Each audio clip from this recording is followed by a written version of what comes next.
அழகான பூக்கள், அருமையான வண்ணத்து பூச்சிகள் எல்லாம் மெய் போல தோன்றினாலும் காண்பதெல்லாம் என்ன பொய், கேட்பதும் பொய். இன்னைக்கு ஒரு செய்தி கேள்விப்படா, அடுத்த நாள் பார்த்தா வேறையா மாறிடும். அன்பானவர் அப்படின்னு சொல்லிட்டு இருக்க ஒருத்தர் அடுத்த நாள் நாய் மாதிரி நம்மளை கடிச்சாலும் கடிப்பார், அல்லது நமக்கு பிடிக்காத ஒரு செயலை செய்து நமக்கு அவருக்கு ஒரு பிரிவு ஏற்படும். ஆக இவரை பத்தி ஏதோ பெருசா பேசினாங்க, கடைசியில நேர்ல போய் பார்த்தா சரியான பணப்பிசாசா இருக்காரு. இதே ஒரு டுபாக்கூர் அப்படின்னு அதை பொய் அப்படின்னு நினைக்கும். காரியம் போலே இதமாய் உண்பதும் பொய். எல்லாம் என்னால் நடக்கிறது, எனக்காக நடக்கிறது, எனக்கு நடந்தது. நான் சற்று சொன்னது போல எனக்கு இப்படி வந்துருச்சு, எனக்கு இந்த துன்பம் வந்துருச்சு, என்ன தெருவுல நிறுத்தினாரு, இது எல்லாம் பொய். ஏன் இதெல்லாம் பொய்னா, ஒரு 24 வருஷம் கழிச்சு மெய் தேடல் உள்ளவனுக்கு மெய் தேடலில் அனுபவ அறிவு பெற்ற யாரோ ஒருத்தர் சொன்னாதான் அந்த ஆன்மா கேட்கும், புரிஞ்சுக்கும். அதுக்காக அந்த இன்பதுனா நகையெல்லாம் கிடையாது, இன்ப துன்பங்கள் என்ன, இன்பமும் போய் துன்பமும் போய். ஏன் பொய் என்றால் ஏதோ ஒரு மெய்யுக்காக நிகழ்வு. நேற்றைய சம்பவத்தையும் இதையும் ஒப்பிடு. நேற்று அந்த என் வாழ்வில் நடந்த சம்பவத்தையும் ராஜிய அடியன் சந்திச்சதும் கைலாசியம் கூட பேசுறதும் இந்த வகுப்பு நடக்கலாம் போனா ஏதோ நான் ஏதோ இறைவன் எனக்கு இன்னல் கொடுத்தார், இன்பம் கொடுத்தார், துன்பம் கொடுத்தார்னு போய் பேசிட்டு இருந்திருக்கேன். ஆனா அது பிற்காலத்துல 24 வருஷம் கழிச்சு சில செயல்கள் நடைவதற்கு காரியமாக அந்த கருவியாக அந்த நிகழ்வு இருந்திருக்கிறது. நிகழ்வு பொய் போல தோன்றினாலும் காரணம் மெய்யானது. ஆக எவ்விடத்தும் போகமும் பொய். எங்கெங்க போய் நாம் போகம் அனுபவிக்கிறோமோ, இன்பம் என்று நினைக்கின்றோமோ, எல்லாமே எங்க போய் கொண்டு போயிடுது. இதெல்லாம் ஒரு நாளைக்கு நம்மை விட்டு போயிடும். இந்த இன்பம் போயிடும். இந்த துன்பத்தை ஃபர்ஸ்டே சொல்லிட்டார். ஆக நாம் அனுபவிக்கின்ற இந்த செல்வம், செல்வாக்கு, நோயற்ற உடல், போகம், உடல் நல்லா இருந்தா தானே போகம். எல்லாம் ஒரு நாளைக்கு உடல் தளர்ந்து பல்லு போய் தலையை நரைச்சி நடக்க சத்து இல்லாம, ஆக நான் அனுபவிக்கின்ற போகம் எல்லாம் போய். ஆக இந்த உடல் சார்ந்து நான் வாழும் பொழுது என் முன் இருப்பது எல்லாவற்றிலும் இருக்கக்கூடிய மெய்யை நான் கண்டு அந்த மெய் சம்பந்தமான தத்துவ விசாரணைகளில் தெளிவடைந்து ஏதோ ஒரு சிறந்த காரணத்திற்காக இந்த சம்பவங்கள் நடக்கின்றன என்ற உண்மை உணர்ந்து நமக்கு கிடைக்கும் போகமும் புண்ணியமும் பாவமும் எல்லாமே நமக்கானது அல்ல. நாம் பக்குவப்படுவதற்கான, எவ்வாறு ஆற்று நீரிலே சோப்பு போட்டு துணியை துவைக்கிறாங்கல்ல, அதுபோல நல்வினைங்கிற தீவினை என்கின்ற அழுக்கை நீக்க நல்வினைங்கிற சோப்பை போட்டு அந்த இறை அருள்ங்கிற நதியில் போட்டு சாத்தனா துணி வெளுப்பது போல நம்முடைய ஆன்மா பக்குவ நிலை அடையும். இதையெல்லாம் நான் எப்படி உணர்ந்தேன் என்றால், மாண்பாக தோன்றி இன்ப வெள்ளமாய் துண்ணி என்னுட் சம்பந்தன் வீற்றிருப்பது ஒன்றுமேமை. எனக்குள் அந்த சம்பந்தம் இருக்கிறது, ஞான சம்பந்தம் இருக்கிறது, ஊன சம்பந்தம் கிடையாது.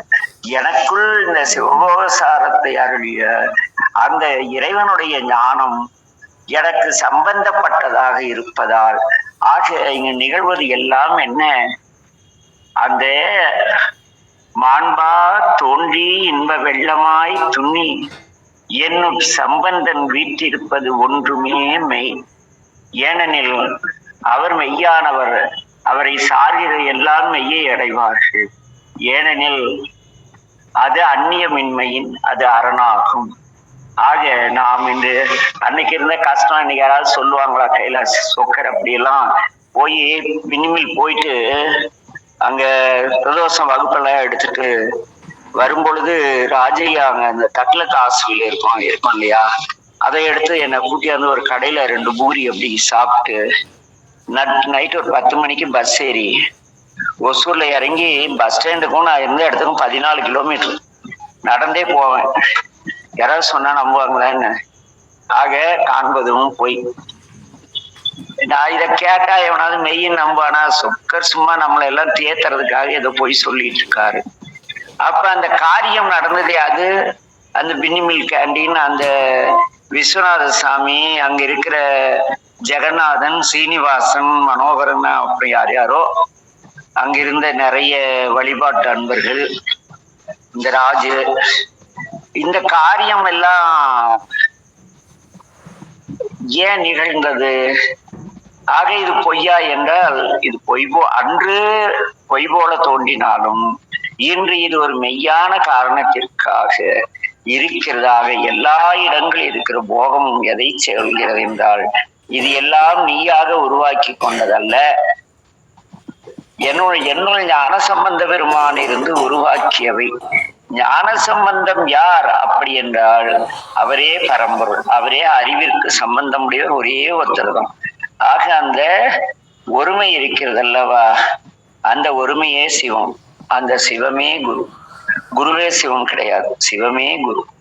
ஆக சிவருமான் நாம் காண்பதெல்லாம் பொய் போல காட்டினாலும், கேட்பது போலெல்லாம் பொய் போல தோன்றினாலும், காரியம் போல் இதமாய் நாம் ஏற்றுக்கொள் நல்வினை தீவினை முதற்றி பூண்பதும் பொய் என்றாலும், எல்லா இடத்தும் இருக்கின்ற போகங்கள் எல்லாம் பொய் என்றாலும், ஆனால் இவையெல்லாம் ஒரு மெய்யான காரணத்திற்காக என் உள்ளத்தில் அமர்ந்து என்னை வழிநடத்துகின்ற இறைவனுடைய அருள் என்று நான் தெரியும் பொழுது காண்பதும் மெய், கேட்பதும் மெய், காரியம் போல் இதமாய் பூண்பதும் மெய், எவ்விடத்தும் போகமும் மெய் என்று தெளிவாக இந்த ஆன்மா உணரும் என்பதே இந்த பாடலில் அடியேனுக்கு எங்களுடைய ஆசான் கற்பித்தது. இடையில் என் வாழ்வியல் அனுபவத்தை கோர்த்து ஒரு கதம்பமாக திருவள்ளுவர் கொடுத்துள்ளது.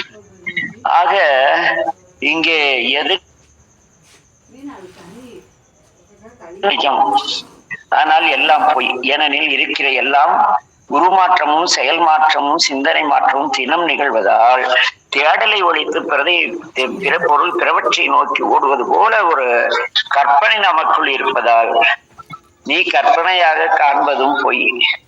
ஏனெனில் அந்த பொய்க்குள் ஒரு மெய் இருக்கிறது. நம் உடலுக்கு மெய் அப்படின்னு பேரு. ஏனெனில் இந்த உடலுக்குள் மெய்ப்பொருளாகிய ஞான சம்பந்தம் வீற்றி இருக்கிறார். ஆக எனக்குள் ஞான சம்பந்தம் வீற்றி இருப்பதால் எனக்குள் தெளிவான அறிவும் சிந்தனையும் சிந்தனை வழி ஏற்படும் செயல்களும் இருப்பதனால் இவையெல்லாம் என்ன மெய் என்று உணர்தல் வேண்டும். ஏனெனில் திருவாசகம் பேசும் அன்றே என்றன் ஆவியும் உடலும் உடைமையும் எல்லாமும் ஒன்றே அணையாய் என்னை ஆட்கொண்ட போதே கொண்டிலையோ, என்றோர் இடையுறை எனக் கொண்டோ, என்றோல் முக்கன் எம்மானே நன்றே செய்வாய். நமச்சிவாயம் வாழ்க. நன்றே செய்வாய், பிழை செய்வாய், நானோ இதற்கு நாயகமே. இனி செய்வது எல்லாம் பிழையாக எதுவுமே ஆகாது. பிழை போல தோன்றினாலும் அது பிழை இல்லை. ஏன் பிழை இல்லை? நீர் பிழை அறியாதவர். இறைவனுக்கு தெரியாத 8 செயல் இருக்கு. இறைவனால் செய்ய முடியாத 6 செயல், 8 செயல். இறைவனால் செய்ய முடியாத 8 செயல் ஒன்று பிழை செய்வது. அவரு பிழை செய்யவே தெரியாது. அது மாதிரி இறைவனுக்கு 8 இறைவனால் முடியாத 8 செயல்கள் இருக்கு. இதை பத்தி நான் ரொம்ப நாளா சொல்லிட்டு இருக்கேன், யாரும் தேடி விடையே சொல்ல மாட்டேங்கிறீங்க. ஆக காண்பதும் பொய், கேட்பதும் பொய், காரியம் போல் இதமாய் பூண்பதும் பொய், எவ்விடத்தும் போகமும் பொய்.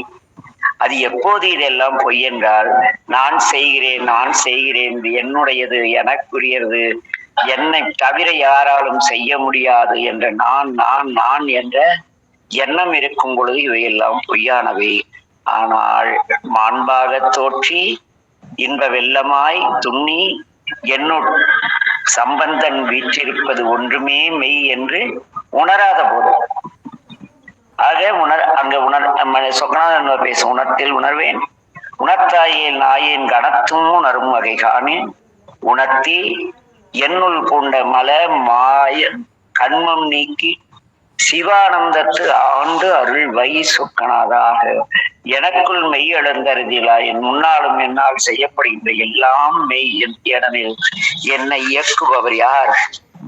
என்ன மாண்பாக சிறப்பாக அறிவுஜீவியாக தோற்றி இன்ப வெள்ளமாய் அவருடைய வார்த்தைகளால் என்னை பக்குவம் குளிரை செய்து என்னுட் புகுந்து அவர் வீற்றிருப்பதால் எல்லாம் என்ன அந்த ஒன்று மெய்யானால் அந்த ஒன்றை சார்ந்தே காண்பதும் கேட்பதும் காரியங்களும் போகமும் பூண்பதும் எல்லாம் அந்த ஒன்றை சார்ந்திருப்பதால் இவையெல்லாம் மெய் என்பதாக இதற்கு திருவருளால் எங்கள் ஆசான் கொடுத்த பதில்.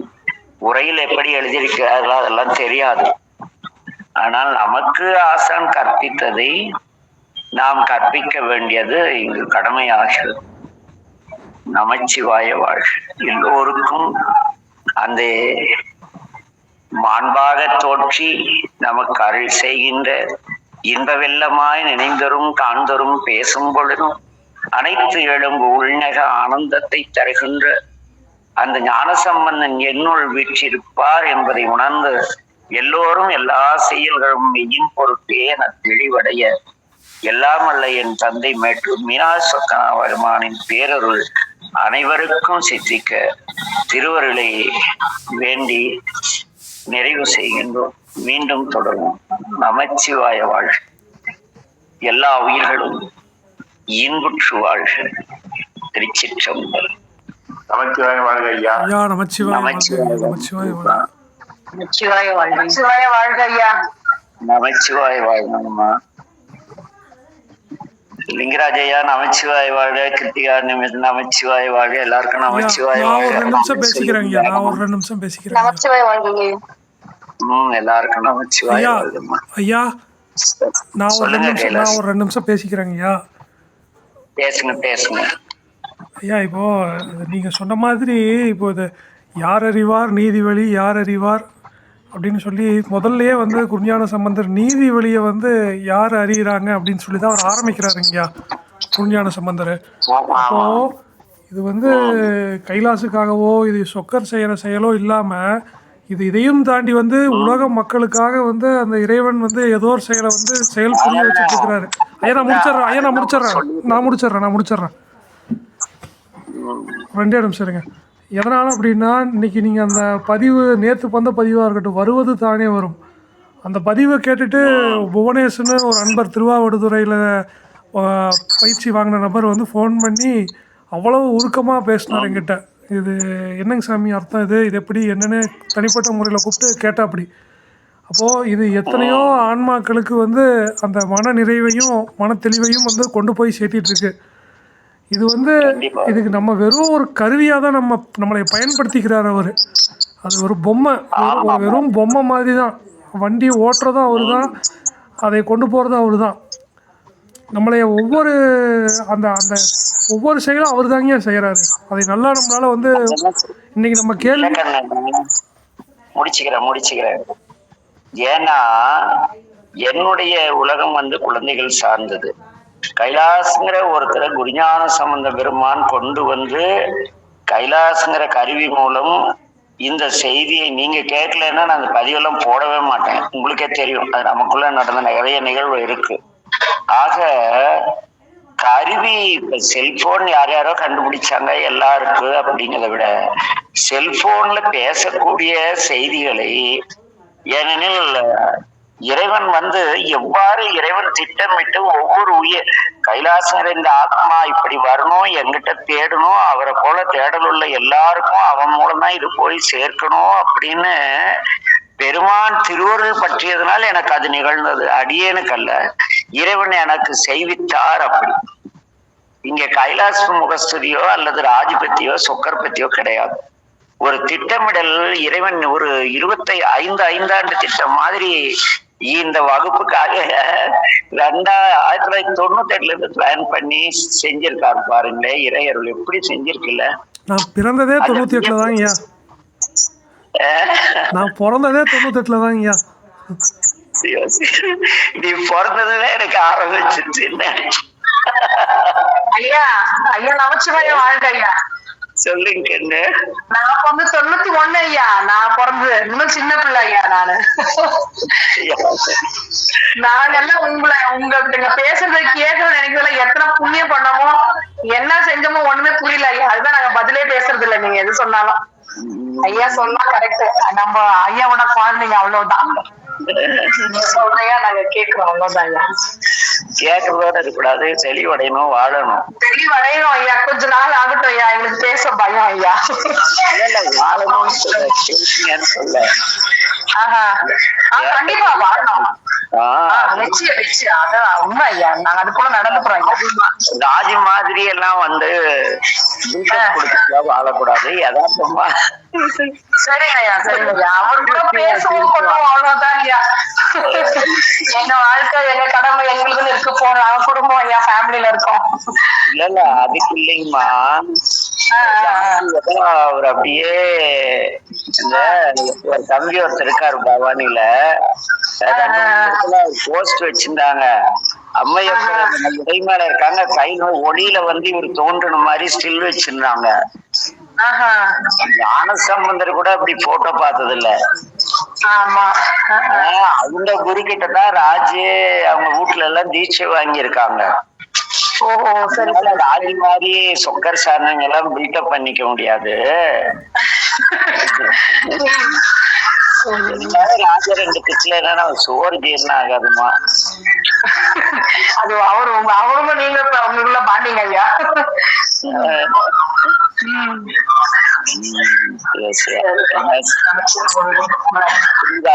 ஏதோ சொன்னேன்னு. நமச்சிவாய வாழ்க ஐயா. ராஜு சொல்லுங்கய்யா சொல்லுங்கய்யா. என்ன சொல்ல கைலாஸ் ஏதாவது பேசனா கட் பண்ணிட்டு ஓடிட்டாரா அப்படின்னு. ஐயா ஐயா நான் என்ன சொல்ல வந்தேன், இது வந்து இறைவனுடைய கருணை வந்து அது மக்களுக்கு போய் சேரணும் அப்படின்னு அந்த அந்த மெய்யான அன்பர்களுக்கு போய் சேரணும்னு அவரு நிர்ணயம் பண்ணி வச்சுட்டாருங்க. ஏன்னா தருமபுரத்துல சாமி வந்துங்கய்யா, சாமி வந்து முதல் வாட்டி கொங்கு மண்டலத்துக்கு வராராமாங்கய்யா. நான் போய் பார்க்கும்போது முதல் வாட்டி கொங்கு மண்டலத்துக்கு வந்தார். அப்போ ரெண்டாவது நான் போய் பார்க்கும்போது அங்கே யாருமே இல்லைங்கய்யா. நானும் அவர் தனியாக சந்தித்து பேசணும். சன்னிதானமும் நானும் அதே மாதிரி சொக்கநாதர் பூசைக்கு பழம் நசிஞ்சு குடிச்சு பாலுக்கெல்லாம் வந்து யாருமே இல்லை. நான் மட்டும் விடிய காலையில் 4-4:30 மணிக்கு பூசைக்கு சாமானத்தில் எடுத்து கொடுத்துட்டு இருந்தாங்கய்யா.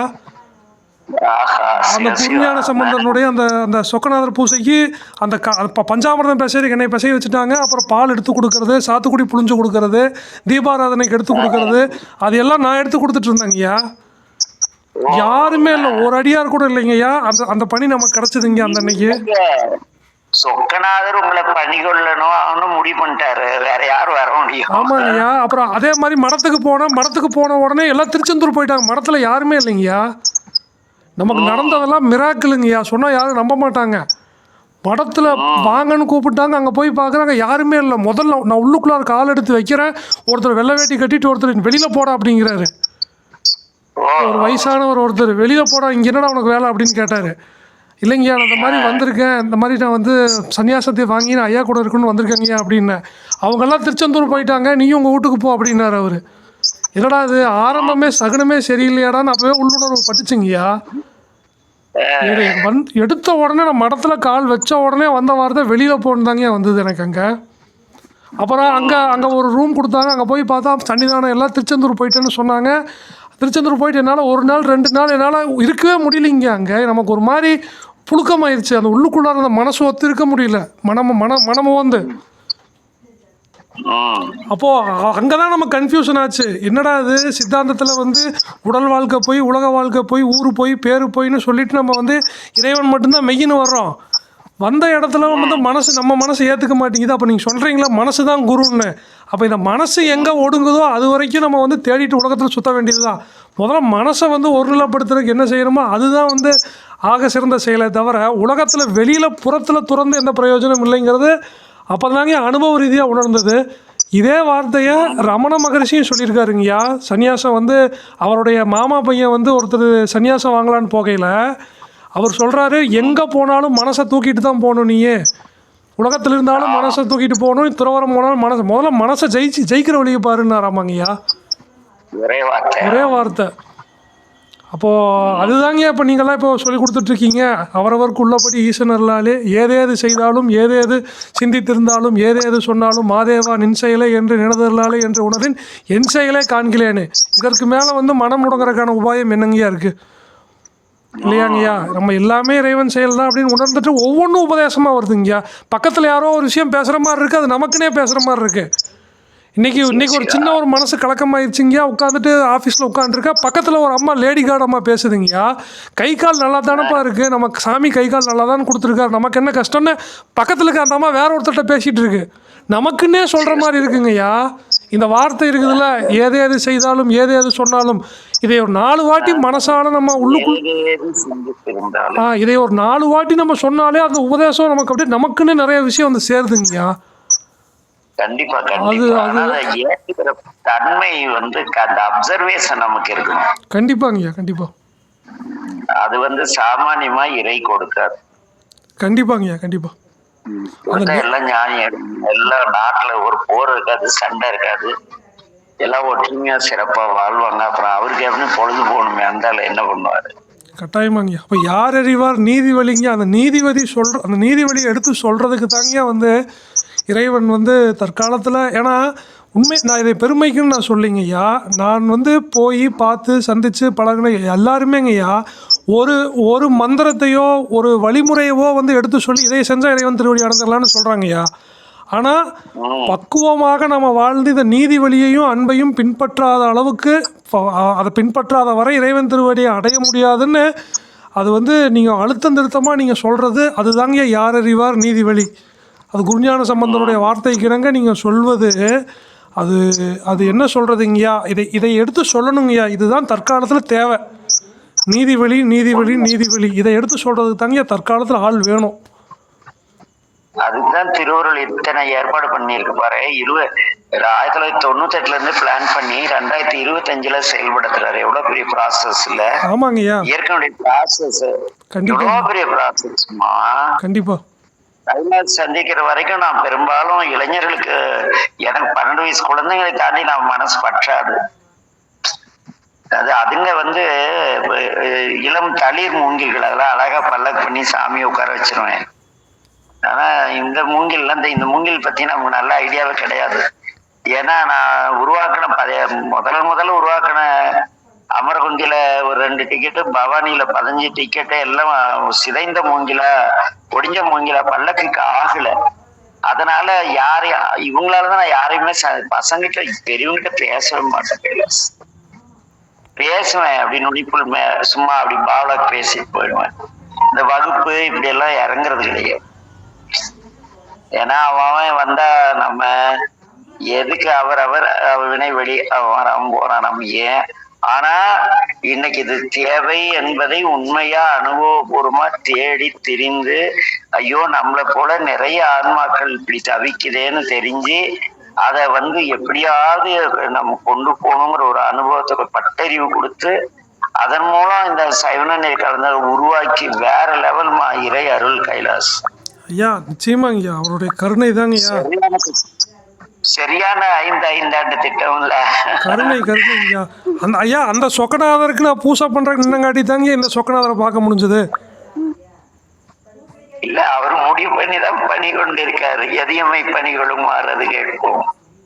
கண்டிப்பாங்கய்யா, கண்டிப்பா. அந்த பணி செய்ததால், பணி கொண்டதால் இன்னைக்கு இது நிகழுது. அவர் பணி செய்விக்கல, பணி கொண்டார், வாங்கிட்டார். அதனால தருமபுரம் போறப்ப இங்க இருக்கிற நான் தருமபுரத்துல இருந்தா இங்க இருக்கிற உண்மை தெரியாத, அதனால நான் வெளியே வந்துட்டேன். இப்ப போய் பாடா தருமபுரத்துல என்னன்னு சாமி வெளியே கிளம்பிட்டு உங்களை அங்க அனுப்பிச்சு வச்சாரு. ஏன்னா சாமி இருந்திருந்தா அன்னைக்கு செஞ்சு சிறப்பா சேவை செய்யறதுக்கு எடுபடியா சன்னிதானம் உங்களை வச்சுட்டு இருந்திருப்பாரு. நீங்க குருஞான சம்பந்தர்கிட்ட போய் இவ்வளவு எல்லாம் புலம்பி இப்படி மன போராட்டம் எல்லாம் சந்திச்சிருக்க முடியாது. நீங்க தெளிவுடைய சொக்கநாதர திருச்செந்தூர் ஓடி போயிட்டாரு பாருங்களேன்.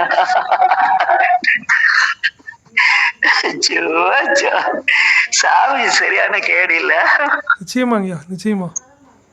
எவ்வளவு நல்ல அனுபவம். இவ்வளவு ஜாலியெல்லாம் இருக்கணும் சிந்திக்கவே முடியாது கைலாஸ்.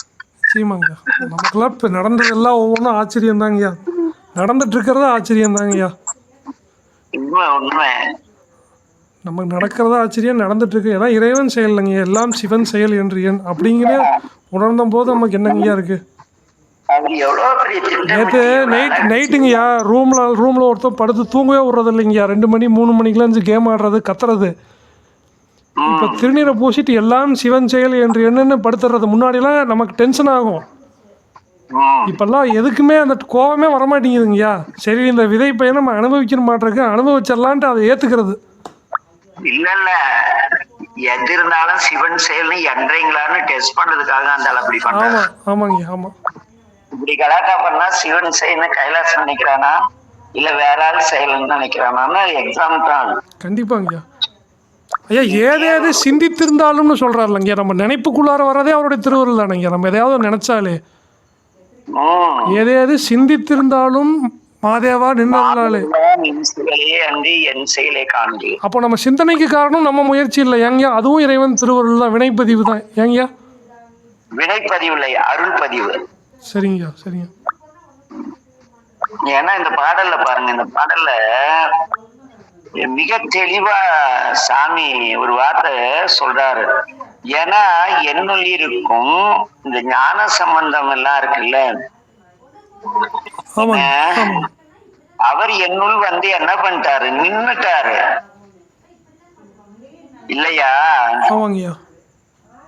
அங்க வந்து அவரு மிக சிறப்பா பெருமான் பேசும் பொழுது அங்க அந்த பாடல்ல என்ன மிக தெளிவா அவர் வரி போடுவார். அது என்னன்னா, மாண்பாக தோன்றி இன்ப வெள்ளமாய் துண்ணி, அதாவது சிறப்பா தோன்றி இன்ப வெள்ளமாய் எனக்குள் சென்று ஞான சம்பந்தன் வீற்றி இருக்கிறார். அது அப்படி வீற்றி இருக்கிறதுனால இது எல்லாம் சிவன் செயல் என்று எண்ணக்கூடிய தன்மை வந்தது. எனக்குள் திரு அந்த ஞான சம்பந்த பெருமான் வீற்றிருந்து பொய்யெல்லாம் மெய்யாக்கி சொல்லுவார்ல, பொய்யெல்லாம் மெய்யாக்கி வருமல்ல திருவாசகத்துல. ஆக எனக்குள் ஞான சம்பந்தராகிய அந்த ஞான பிரகாசர் குருஞான சம்பந்தன் எனக்குள் இருந்து இயக்குகின்றான். குருஞான சம்பந்தன் வேறு யாரும் அல்ல இறைவனே என்று உணர்ந்து சிவமே குருவாக வந்தது என்பதை உணர்ந்தால் நம் செயலில் பொய்யுங்கிறது எதுவும் கிடையாது. ஏன்னா அதுக்கு வந்து ரொம்ப அருமையா சொல்லுவாரு. ஒருமையுடன் ஈசன் அருள் ஓங்கி என்றும் தூங்கள் அருமை அருமை அருமை, பெருமையிடும் ஆங்காரம் கோபம் அபிமானம் ஆசை வினை நீங்காத போதுதானே. அதாவது நம்ம தற்பெருமை அடிச்சுக்கிற ஆங்காரம், நம்ம கிட்ட வர்ற கோபம், நான் தான் பெரியான அபிமானம், இது எனக்குரியது என்று படும் ஆசை, நான் செய்கின்ற செயல்கள் எல்லாம் நான் செய்வது என்ற எண்ணம் மாறி எல்லாம் ஈசனருடைய செய்கிறது என்று தெளிந்தால் இந்த ஆன்மா உறக்கத்துக்கு போயிடும், சிவம் செஞ்சுக்கும். அததான் அதுல சொல்லுவாரு. என்னன்னு சொல்றாருன்னா, ஒருமையுடன் ஈசன் அருள் ஓங்கி என்றும் தூங்கள் அருமை அருமை அருமை. உயிர் சலனமற்று உறக்கத்துக்கு போயிடும். அது ஒண்ணுமே செய்யாது. நம்ம எப்படி இரவானா படுத்து தூங்கிறோமோ அப்படி அந்த ஈசன் அருள் ஓங்கி செயல்படும் பொழுது உயிர்க்கு செயல் எதுவுமே கிடையாது. அது தூங்க போயிடும். சும்மா இருந்து சுகித்திருப்பதை காலம் அந்த நிலைக்கு போயிடும். ஏன்னா ஆன்மா சும்மா இருக்கும், இறைவன் செயல்படுவார். இந்த உடலை வந்து இறைவனை இயக்குவார். அதனால அந்த சும்மா இருந்து அந்த சுகம் இருக்கு இல்லையா, ஒருமையுடன் ஈசனர்கள் ஓங்கி என்று ஈசனர்கள் ஓங்கிடுச்சு. அப்ப என்றும் தூங்கள் அருமை அருமை, இந்த ஆன்மா அமைதியா அது உண்டு, அது தூக்கம் உண்டுன்னு சிவனேன்னு கிடக்கிறது சிறப்பு. ஆனால் இது எப்போது நிகழாது அப்படின்னா, பெருமை அகங்காரம் ஆங்காரம் பெருமை கர்வம் கோபம் அபிமானம், ஆசை, வினை இதையெல்லாம் நான் செய்கிறேன் என்ற எண்ணம் நீங்காத போது அந்த ஈசன் அருளோங்கி தூங்கும் அருமை கிடைக்காது. எல்லாம் அந்த குருநாதன் நாம் ஏற்கனவே கண்டது போல ஞான சம்பந்தன் என்னுள் இருந்து செய்கிறான் என்ற சிந்தனையோடு செய்யும் பொழுது நமக்கு எல்லாமே என்ன ஆகும், அது பாட்டுக்கு போயிட்டு ஒன்னும் குழப்பமே தேவையில்லை. அதான் கைலாஸ். இத சும்மா இருந்து சீர்திருப்பதை காலம்னாருல, ஜாலியா காலையில ஏந்திரிச்சு குளிச்சுட்டு பட்டு பூஜை பண்ணிட்டு அப்படியே எங்க பாப்பாக்கு மாமாவுக்கு ஏதோ வேணா செஞ்சுட்டு, இப்ப சாமி கொஞ்ச நாளா ஒருவேளை சோறு போடுறாரு ஒரு வாரமா, அதனால சாப்பிட்டு அப்படியே ஒர்க் ஷாப் வந்து இருக்கிற வேலையெல்லாம் திருவருளா இல்லாம இதா செஞ்சுட்டு வகுப்பெடுக்க எடுப்ப நான் பக்குவப்பட ஆடுரைய சொன்னாலாம் இப்பதான் நினைவுக்கு வந்து கொஞ்சோண்டு பக்குவப்பட்டிருக்கேன். ஒரு 0.05 அவ்வளோ. அதனால சலனம் இல்லாம அமைதியா அப்படியே போயிட்டு அந்த தூங்கல் நிலைக்கு இப்பதான் வந்திருக்குது உயிர். செயல் அது பாட்டுக்கு நடக்க இறைவன் அற்புதமா நடத்திட்டு இருக்காராக. அந்த என் செயல் யாவது யாதொன்றும் அறிகின்றே இழேன் அப்படிங்கிறாருல்ல கைலாஸ். அந்த நிலை வந்து யாரோ ஒருத்தர் தெளிவுபடுத்த ஒரு கருவி வேணும்ல கைலாஸ் ஐயா. அதனாலதாங்கய்யா இப்போ இதை நான் வந்து இவ்வளவு முன்னிலைப்படுத்தி நான் சொல்றேன்னாங்கய்யா. நான் ராஞ்சி பீகார் போயிருந்தேங்கய்யா. அங்கே கொஞ்ச நாள் தங்கியிருந்தேங்கய்யா, ஒரு 15-20 நாள். அங்கே இருக்கிற சன்னியாசிங்க கிட்டே வந்து நெருங்கி பழகி அங்கே இருக்கிற நிறைய பர்சனலாக நிறையா வந்து பேசி பழகினாங்கய்யா. அந்த அவங்க யோக மார்க்கத்தை வந்து பின்பற்றி ஒரு நாளைக்கு 8 hour 10 hour meditation long time பண்ணி அவங்க மிகப்பெரிய ஒரு மெடிடேஷனை தீவிரமாக பண்ணிகிட்ருப்பாங்கய்யா. ஆனால் அங்கே போய் நம்ம அவங்கக்கிட்ட பேசும்போதும் அந்த உள்ளுக்குள்ளே ஒரு அக்செப்டன்ஸ் வரும் பார்த்தீங்களாயா. நம்ம ஒரு ஒரு சில விஷயம் நம்ம மனசு இது ஓகே அப்படின்னு ஒரு கன்வின்ஸ் ஆகும்ல. அது வந்து இந்த குருஞான சம்பந்தனுடைய அந்த 4 வரி விளக்கம் கேட்கல மட்டும்தாங்க எனக்கு வருது. ஏதேது செய்தாலும் ஏதேது சிந்தித்தாலும் ஏதேது சொன்னாலும் மாதேவா நின் செயலே என்று நினதரலாலே என்று உணரின் என் செயல் காண்கிறேனே, இந்த வார்த்தையை வந்து உணர்வுபூர்வமாக கொண்டு ஒரு செகண்டாவது நினைக்கையில் மட்டும்தாங்கய்யா அந்த அப்போ வராத அந்த நிம்மதி இப்போ தான் உணர முடியுது. இதையே நம்ம உணராதங்காட்டிக்கு தான் நான் எங்கெங்கேயோ தேடி எதையோ தேடி நான் வந்து சுற்றி இருக்கிற காலகட்டத்தையும் நேரத்தையும் வீணாக்கிட்டு இருந்தனோன்னு இப்போ படுது. இல்லை இல்லை அப்படியெல்லாம் இல்லை, தேடி கண்டு கொண்டேன் அப்படிங்கிறார். எதை தேடி கண்டு கொண்டேன், திருமாலோடு நான்முகனும் தேடி தேடனா தேவனை என் உள்ளே தேடி கண்டு கொண்டு, இங்க தேடுறதுனால கண்டு காட்டியிருக்கார், இல்லைன்னா காட்டியிருக்க மாட்டார். தேடுதல்ல ஞான வேட்கை இருந்ததால அந்த ஞான வேட்கையும் கொடுத்தது அவருதான். மறுத்து பேசினா உதவலும் வகுப்பு அப்படியே கட் பண்ணிட்டு போயிடுவேன். நான் யாரையும் முகஸ்துதியோ பில்டப் கொடுக்கறதுலாம் நமக்கு தெரியாது. எவனா இருந்தாலும் சரின்னா சரி, போடானா அடேங்கப்பா. தேவாலாம் என்னை அறிமுகப்படுத்த கூப்பிட்ட ஆரம்ப காலங்கள்ல வந்து நான் அவங்க கூடவே தெரிஞ்சிருந்தா இன்னைக்கு வேற லெவல்ல கோடீஸ்வரன் இருப்பேன். ஆனா அதெல்லாம் நான் தப்புன்னா தப்பு தான், ரைட்டுன்னா ரைட்டு தான், இதுதான் ஏற்றுக்கணும். ஏற்றுக்கொள்ளும் தன்மை தான் சைவத்துல வந்து ஞானத்துக்கான விதை. ஆக இங்க என்னன்னா இதுதான் ஞான வேட்கைங்கிறது சாதாரணமா வராது. ஞான வேட்கை இல்லைன்னா ஒண்ணு கிடைச்சா அதை பற்றிட்டு அதிலே திருப்தியா இருப்பீங்க. ஞானம் என்பது இறைவனை தேடுதல், இறைநிலை அடைதல், இறைவனாக வாழ முயற்சித்தல். இதுதான் ஞான வேட்கை. அதுக்காக இறைவனாட்டம் ஜடாமுடி போட்டு புலித்தோல் கட்டுறது. இறைவனை போல எல்லா இடத்தும் மாசற்ற எதிர்பார்ப்பற்ற அன்பு காட்டக்கூடிய தன்மையை பெறுதல் தான் ஞானம். கண்டிப்பாங்க, கண்டிப்பா. அப்ப அதை தேடி நீங்க போனதுனால குருஞானசனை கிருக்கணும். கிட்டத்தட்ட ஒரு 25-30 சன்னியாசிங்க கிட்ட தனிப்பட்ட கலந்துரையாடல் ஆடிருப்பாங்கய்யா. அவங்கக்கிட்ட நிறையா கேள்வி, நிறையா பதில், நிறையா சத்சங்கம், நிறையா அந்த அந்த போட்டுகிட்டே இருந்தாங்கய்யா. ஆனால் ஒரே ஒரு இடத்துல மட்டும் மனசு ரொம்ப விட்டுட்டேன். எப்படின்னா இந்த ஒரு கம்பெனி பழைய கம்பெனி ஒர்க் பண்ணிட்டு அங்கேருந்து ஜாபை விட்டுட்டுங்கய்யா. அவங்க சென்னை ஆசிரமம் வந்து கொஞ்ச நாள் தங்கியிருந்து சேவை செய்ய அப்படின்னாங்க. அங்கே தங்கி சேவை செய்கிறதுக்காக போயிருந்தேன். அப்போ என்னை அவங்களுக்கு பிடிக்காமல் போயிடுச்சுங்க அங்கே கூட இருக்கிற சன்னியாசிங்களுக்கு. இவன் என்னடா வந்துட்டான் அப்படின்னு என்னை ரொம்ப ஹர்ட் பண்ணுற மாதிரி நிறையா விஷயம் அவங்க பேசினாங்க. ஒரு மாதிரி எனக்கு அவர் ரொம்ப கில்ட்டாக ஃபீல் ஆயிடுச்சு. என்னடா இது ஒரு ஒரு அடிப்படையில் ஒரு மனிதாபிமானமே இல்லாமல் பேசிகிட்டு இருக்காங்க, எப்படிடா இது? நீங்க தேடின இடம் அது அல்லங்கிறதுக்காக இறைவன் அவர்கள் மூலம் அதை செஞ்சிருக்காங்க. அப்படியே கண்ணு கலங்கி வந்தாங்கய்யா சென்னையிலிருந்து. அந்த உள்ளுக்குள்ளார அந்த இந்த இடத்துல இங்கேயாது நம்ம கரெக்டாக தாம்பரத்துக்குள்ளார வந்து யோகதா சத்சங்கா சொசைட்டி இல்லைங்கய்யா, அந்த இடத்துலேருந்து வர்றையில தேம்பி தேம்பி அழுதுட்டு வந்தாங்கய்யா. ஐயோ, ஏன்னா மறுபடியும் வேலை போச்சுங்கய்யா, அடுத்து வேலை இல்லை. ஒரு இடத்துக்கு நம்பி வந்தோம், இங்கேயும் உண்ட இடம் தின்ன மறுபடியும் வேலை தெருத்துருவா ஃபைல் எடுத்து சுற்றணும். இப்படியே ஒரு 2-3 கம்பெனி போச்சு. ஏன் நல்ல கம்பெனி செட் ஆகும், போயிட்டு மறுபடியும் இறைவனை தேடுறேன்னு எங்கேயாவது பக்கம் தேடி போயிடுறதுங்க. ஏன் போகிற பக்கம் செருப்படி.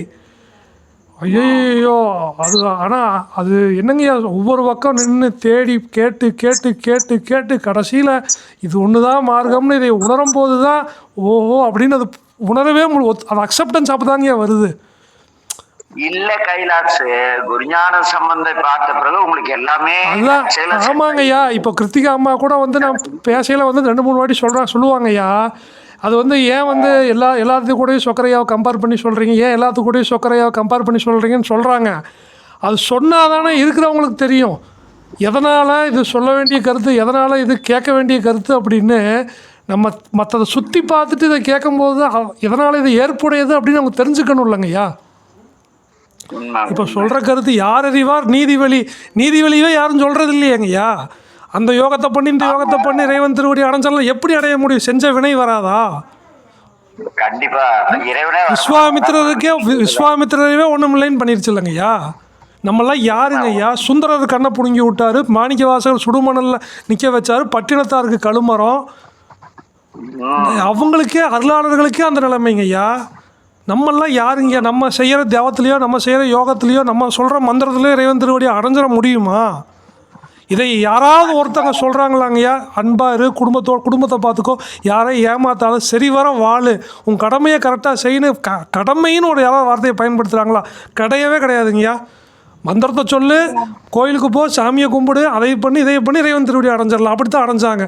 அதை அப்படித்தான் அடைஞ்சாங்கன்னு ஒரு வார்த்தையை பயன்படுத்துகிறாங்களே, அந்த இடத்துல தான் நமக்கு நெருடலாக இருக்குது. அப்படித்தான் அதை அடைஞ்சாங்கன்னு சொல்றாங்கல்ல, அந்த இடத்துல தான் நமக்கு உடன்பாடு இல்ல. எல்லாமே இந்த காண்பதும் பொய். இதுக்கான உரையாசிரியர் வந்து ஒரு உரை எழுதி, நீங்க பாக்குறதெல்லாம் பொய்ன்னு உரை எழுதியிருப்பாங்க. ஏன்னா அந்த உரையாசிரியருக்கு ஞான தேடல் இல்ல. அடுத்த 2வது வரியில இருக்கிற உண்மையை உணர்ற அளவுக்கு அவருக்கு பவர் பெற்று இறையருள் கூடல. எனக்குள் மெய்யான ஒன்று இருக்குமானால் நான் காண்பது மெய், எல்லாமே மெய்.